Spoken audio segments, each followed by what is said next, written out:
에크모 관련돼서 계속해서 말씀을 드리도록 하겠습니다. 이 시스테믹의 이제 옥시젠 딜리버리는 이 공급과 이 소비에 있어서 이 4에서 5대 1의 이 레이시오로 유지를 해야 되고, 이 메타볼리즘의 변화로 인한 이 산소 소모량의 변화는 이제 카디악 아웃풋의 변화로 이 정상을 범위를 유지를 하려고 합니다. 카디풀모나리 항상성은 이제 순환계 산소 운반을 이제 정상 범위 내에서 조절을 하려고 하고, 이제 빈혈이 있는 경우에는 이제 DO2가 정상이 될 때까지 이제 카디악 아웃풋을 증가를 시키게 됩니다. 뭐 기계호 이 환자에서 뭐 하이폭식이라던가 뭐 빈혈, 그다음에 뭐 타키카디아, 뭐 저혈압이 이런 이 하이퍼 이제 메타볼릭이 있는 환자에서 이제 가장 좋은 치료 방법은 결국에는 이 DO2를 공급을 해야 되는 거기 때문에 뭐 혈압이 낮다고 그래서 약을 사용을 하고 그 FiO2를 올려서 이제 산소 분압 자체를 올려주려고 노력하는 이거보다는 이 적혈구의 주입을 통해서 적혈구의 주입이 가장 좋은 버퍼가 될 수 있습니다. 실제로도 가장 좋은 환자한테 좋은 버퍼는 혈액입니다. 적혈구입니다. 여기서 보시면 그 공급과 소비에 있어서 이 소비는 이 5대 1의 비율로 이런 비율로 유지가 되려고 하고 있고, 그래서 여기서 이제 조직에서의 산소 소모량이 얼마냐에 따라서 중요한 거는 이 SbO2입니다.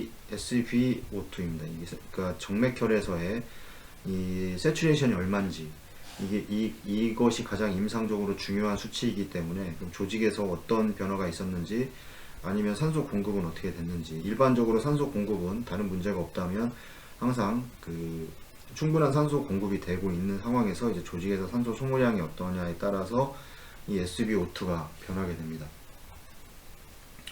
이 표는 이제 노멀 피지올로지를 이렇게 보여주는 그 표인데, 보통 이제 A가 가장 정상적인 상태입니다. 보면 15cc가 산소 공급은 15가 되고 소비는 3이니까 5대 1의 이제 비율을 보통 보이게 되고 있고, 이게 뭐 여기 B로 증가를 했다고 그래서 이 산소 소모량이 더 뭐 변화가 있다거나 뭐 그러진 않습니다.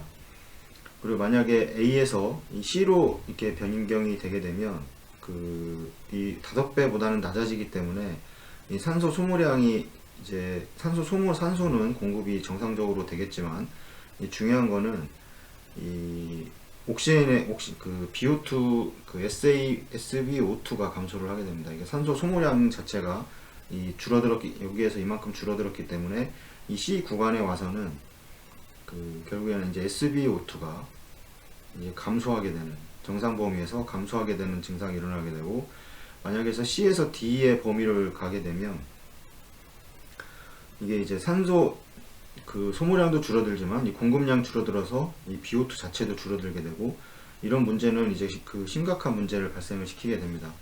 그래서 항상 그 에크모를 돌리던 체외순환 과정에서도 이 A의 A 구간에 그 5배가 될 수 있도록 산소 공급과 산소 소비에서 이 5배가 될 수 있도록 그 플로우를 유지를 할 수 있는 방법을 만들어 내야 됩니다. 그래서 중요한 거는 지금은 에크모 관련돼서 말씀을 드리지만, 이 에크모 과정에서도 결국에는 순환 자체가 원활하게 돼야지 뭐 FiO2를 주든 뭐 적혈구를 주든 어떤 뭐 그 다음에 방법을 생각을 할 텐데, 이 순환 자체가 잘 이루어지지 않는다면 이런 모든 것들이 다 소용이 없는 상태가 되어버립니다. 그래서 이 산소의 공급도 마찬가지로 이 A 상태의 구간을 만들기 위해서는 결국에는 이 순환 자체가 잘 유지돼야 되는데, 이 순환 자체를 그럼 어떻게 잘 유지를 시킬 것이냐, 이 방법을 잘 생각을 해야 됩니다. 그리고 이거 방법에서도 말씀을 드릴 텐데, 이 보통의 그 서클 D에 가 있는 에크모 환자들에서 거의 서클 D에 가 있고, 그다음에 산소의 공급이 부족하기 때문에 이 메타볼릭 엑소시스가 거의 대부분에서 진행되어 있고, 락테이트도 보면 수치가 뭐 C, 뭐 어떨 땐 20도 넘어가는 이 상태가 되기 때문에, 이런 상태를 이제 이렇게까지 만들어 줘야 되는 상황을 생각을 해 보셔야 됩니다. 뭐 이 부분에서도 뒤에서 계속해서 나오는 대로 계속 말씀을 드릴 겁니다. 이 DO2와 이제 BO2의 이 정상 비율은 이 A 구간 이제 5대 1이라는 거고, 이게 B로 더 늘어났다고 해서 뭐 더 변하는 건 없습니다. 산소 소모가는 뭐 더 어떤 변화가 있는 게 아니고, 이 DO2와 BO2의 정상 비율은 이제 5대1, 4에서 이제 5대1의 비율로 유지를 하려고 노력을 해야 되고, 이 메타볼리즘의 변화로, 조직에서의 이제 메타볼리즘의 변화로 인해서 이 BO2는 뭐 변화하게 되는데, 이 카디악 아웃풋이 또 증가를 하거나 아니면 감소함으로써 이제 정상 범위를 항상 유지를 하게 됩니다. 결국엔 카디악 아웃풋이 증가를 한다는 것은 조직에 이 산소를 얼만큼 전달을 해줄 것인가 결정하는 인자 중에 하나이기 때문에, 이제 카디악 아웃풋이 변해서 이 조직에 산소를 공급을 해주게 됩니다. 이제 카디오 레스피레토리 이 항상성의 특수한 양상은 이제 순환계 이 산소 운반의 이제 정상 범위 내에서 이제 조절을 하려고 합니다. 이제 이 A 구간에, 항상 이 A 구간에서 조절을 하려고 노력을 합니다. 이렇게 떨어질 수도 있지만, C로 떨어질 수 있지만, 산소 공급이 부족해지면 이제 뭐 카디악 아웃풋 자체를 늘린다거나 뭐 여러 가지 어떤 항상성을 통해서 다시 A 구간으로 갈 수 있도록 조절을 합니다. 그래서 이제 헤모글로빈 자체 컨센트레이션이 떨어져 있어서 이 빈혈 상태가 되어 있는 경우에 DO2를 이제 정상으로 유지하기 위해서는 이제 카디악 아웃풋 자체를 이제 증가를 시키고, 체순환 과정에서도 이 카디악 아웃풋 자체는 증가를 시키는 방법은 이제 RPM을 상승시키는 방법이고, 이 RPM을 상승시켰을 때 이제 결국엔 에크모는 드레인 상태가 항상 원활해야 된다. 만약 드레인 자체가 되지 않으면 RPM을 올려도 좋은 퍼퓨전 자체를 늘릴 수가 없기 때문에 이런 부분에 대해서도 이제 생각을 해야 됩니다. 기계 호흡을 진행하고 있는 이제 환자에서 뭐 저산소증이라던가 뭐 빈혈, 뭐 타키카디악이 있고, 그다음에 혈압이 낮고, 그다음에 하이퍼 메타볼릭 상태에서 이제 가장 좋은 거는 말씀드렸지만 뭐 이노트로픽을 사용을 하고 그러는 방법보다는 적혈구를 주입을 해서 산소들을 전달시키는 게 가장 좋은 방법이라고 할 수 있습니다. 그래서 에크모와 이 CPB로 봤을 때 이 에크모의 헤모글로빈은 거의 정상에 가깝게 유지를 해야 됩니다. 이 정상 범위를 유지를 하는 이유도 마찬가지로 이 조직의 산소 전달을 어떻게 해줄 거냐인데, 이 CPB 같은 경우는 여러 가지가 많이 다릅니다. 이 에크모하고는 뭐 헤모글로빈 자체도 많이 일부러 히모다일루션이라는 걸 통해서 떨어뜨리게 되고, 요즘 히모다일루션 관련돼서 같이 말씀을 드리고 있는데, 이런 부분에 대해서도 에크모와 CPB는 어떤 차이가 있는지에 대해서 생각을 많이 해보셔야 됩니다. 이 높은 용량의 이제 이노트로피라던가 뭐 FiO2를 증가시키는 방법도 하나의 해결 방법일 수 있습니다. 근데 거기서 더 중요한 거는, 가장 우리 몸에서 좋은 버퍼는 이 적혈구입니다. 적혈구를 주입하는 방법보다는 이제 효과적이지 못하다. 그러니까 결국에는 에크모 과정에서는 적혈구는 항상 정상 범위를 유지를 할 수 있도록 항상 노력을 해야 됩니다. 만약에 이제 카디악 아웃풋이 이제 감소로 인해서 이제 순환계 산소 공급이 이제 현저하게 줄어든다 할지라도 이 산소 소비량에는 변화가 없습니다. 이 산소 소비는 어떻게 할 수밖에 없고, 만약에 그렇게 되면 또 다른 방법을 이용해서 헤모글로빈 자체가 올라간다던가 뭐 여러 가지 방법, 특히 소아에서 이제 사이노시스 증상을 가지고 있는 환자들이 보면 대부분 블루베이비 같은 경우에는 헤마토크리트가 거의 되게 높은 상태까지 올라가는 이유도 산소 전달을 위해서 그런 겁니다. 조직에.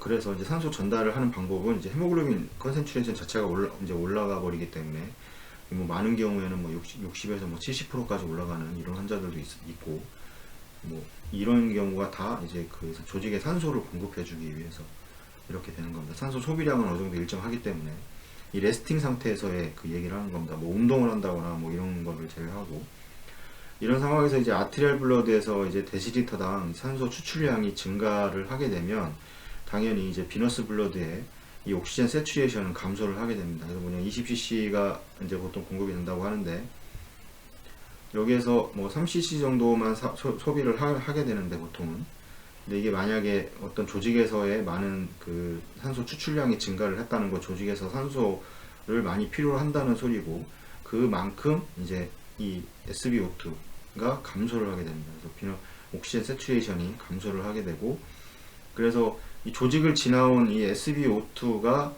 임상적으로 가장 중요한 지표라고 얘기를 하는 겁니다. 그래서 이 SbO2의 측정은 이 산소 공급과 이 산소 소비의 비율을 반영해서 이 순환에 따른 이 환자의 상태를 정확하게 파악할 수 있는 이제 중요한 지표가 된다고 그 임상에서 이야기를 하고 있습니다.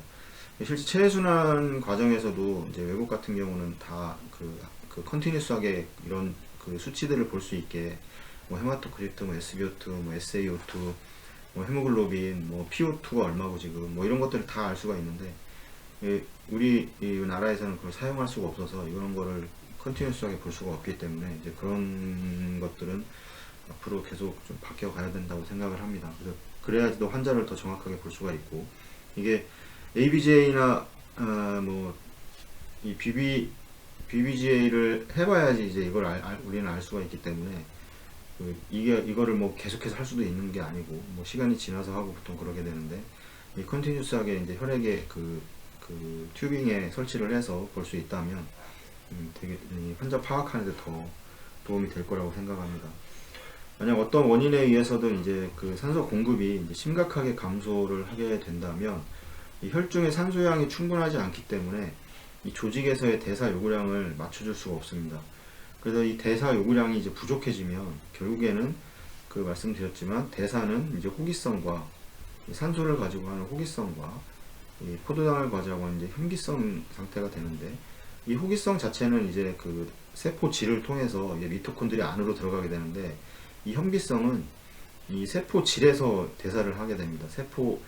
이렇게 세포가 있으면 이제 미토콘드리아가 이렇게 있고 이게 세포질이라고 그러는데 이 세포질로 이렇게 들어가야 되는데 보통 이 호기성은 산소를 가지고 근데 산소와 포도당을 가지고 들어가야 되는데 이제 그 산소가 부족하게 되면 이 세포질 자체에서 이제 포도당만을 가지고 대사를 하면서 거기에 부산물이 이제 락테이트입니다. 이 락테이트가 혈중에 쌓이게 되는데 이제 이런 경우가 이제 발생을 하게 되면 이 현기성 대사가 일어나게 되고 이 대사성 산증을 일으키게 됩니다. 이제 그렇게 되면 이제 그 샥이 발생을 합니다. 실제 샥이 발생하게 되고 이런 경우가 어디서 발생을 하냐면 이제 2대1의 경우 이제 이 D 구간에서 이런 문제가 발생을 하게 됩니다.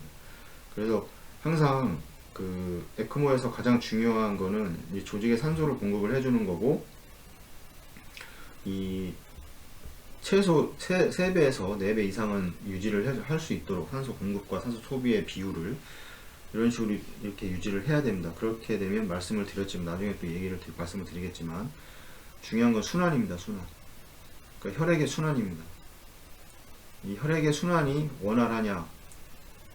이 혈액의 순환을 시키기 위해서는 또 어떤 방법도 있습니다. 뭐 저번에도 말씀을 드렸는데 이 세포 내와 세포 외에 이 비율과 그 다음에 어떤 전해질들이 이동을 하고 그렇게 되면 이 간질구역에 이 쌓여있는 수분을 어떻게 이제 혈관으로 끌어올 것인가 이런 문제들이 가장 이게 더 중요하기 때문에 이런 상태를 만들어야지 이제 이 DO2와 BO2를 이 5대 1로 이렇게 이 A 구간에 있게 만들 수가 있는 겁니다.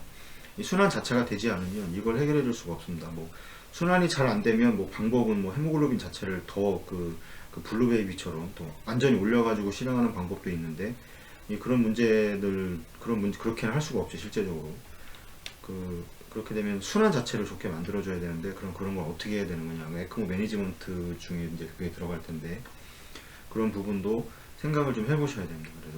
그래서 이제 가장 큰 캐놀라를 사용을 하려고 그 환자의 그 BSA에 맞는 가장 큰 캐놀라를 사용을 하라고 얘기를 하고 그 다음에 가장 큰 캐놀라를 사용하라고 하는 이유도 결국에는 이제 그 프레셔 로스 자체를 떨어뜨리려고 하는 겁니다. 프레셔 로스가 떨어져야지 플로우 자체가 올라가게 되고 이 플로우가 상승을 해야지 이제 뭐 조직에 산소도 공급이 되고 이러는 거기 때문에 너무 작은 캐놀라를 사용했다 그러면은 캐놀라 자체에서 플로우를 받아들일 수가 없기 때문에 충분한 플로우를 유지시킨다는 거는 좀 어렵게 됩니다. 이제 크리티컬 포인트인 뭐 DO2와 2대1 쪽 이제 D 구간일 텐데 이 정상 범위 이 5대1 A 구간에서의 혈중 산소 운반의 감소는 이제 산소 추출 이제 익스트랙션이 증가하게 되고 이 정상적인 헤모다이나믹과 이 대사 안정에 보상이 되게 됩니다. 이 결과적으로 이제 혼합 정맥혈, 그러니까 이제 이 정맥혈 이제 옥시헤모글로빈 세츄레이션은 이 DO2와 이제 BO2의 비율을 이제 정확하게 반영을 합니다. 여기 뭐 이렇게 설명을 드렸지만, 이 혼합 정맥혈 이제 옥시헤모글로빈 세츄레이션은 이제 심각한 중증 환자 매니지먼트에 있어서 이제 가장 중요한 지표라고 할 수 있습니다. 그래서 중요한 거는 이제 SpO2를 확인을 하는 게 가장 중요하다고 할 수 있습니다. 이 동맥혈이 충분한 포화 상태에서 이 동맥혈에서 이제 익스트랙션 되는 이제 산소의 양에 비례해서 이 정맥혈의 산소 포화도는 이제 감소를 하게 됩니다. 그래서 감소를 하거나 증가도 할 수가 있습니다. 만약 옥시전 익스트랙션의 비율이 20%면 이 정맥혈의 포화도는 이제 80%가 나올 겁니다. 만약에 33%라고 그러면 67%가 나올 거고, 만약에 50%라고 하면 이 산소의 공급이 조직에서, 그러니까 4개 중 2개, 이렇게 텍트레이드에 보통 4개가 이렇게 산소가 붙어 있는데, 이 2개를 띄워주고 이제 2개만 다시 이게 그 정맥으로 돌아서 오기 때문에 이 50%의 이제 포화도를 나타내게 되고, 정상적인 범위는 이게 맞습니다. 뭐 75에서 80 정도 얘기를 하는데, 그러니까 결국에는 이 펩타이드에 연결되어 있던 산소 네 분자 중에 이 한 개만 떨어뜨리고 오는 겁니다. 그럼 나머지는 그러면 75%가 되겠죠. 75에서 80%라고 얘기를 하는데, 만약에 2개가 떨어져 뭐 3개를 넘겨주고 왔다. 그렇게 되면 이 문제는 이제 다른 걸 생각을 해봐야 됩니다. 조직에서 산소 총구량이 되게 많이 늘었는가, 아니면 산소 공급 자체가 부족했던가, 뭐 이런 것들을 생각을 해봐야 되고, 이 D 구간에 있는 환자는 이제 꼭 A 구간 이상으로, 최소 C 구간 이상으로는 올려놔야지 이제 조직에서 그 혐기성 대사를 진행하지 않고, 그렇게 돼서 이제 이런 샥이라던가 이런 게 대사성 산증에 의한 샥이 발생하지 않습니다. 오늘 여기까지 말씀을 드리고, 그 다음 시간에 또 계속해서 말씀을 드리도록 하겠습니다. 시청해주셔서 감사합니다.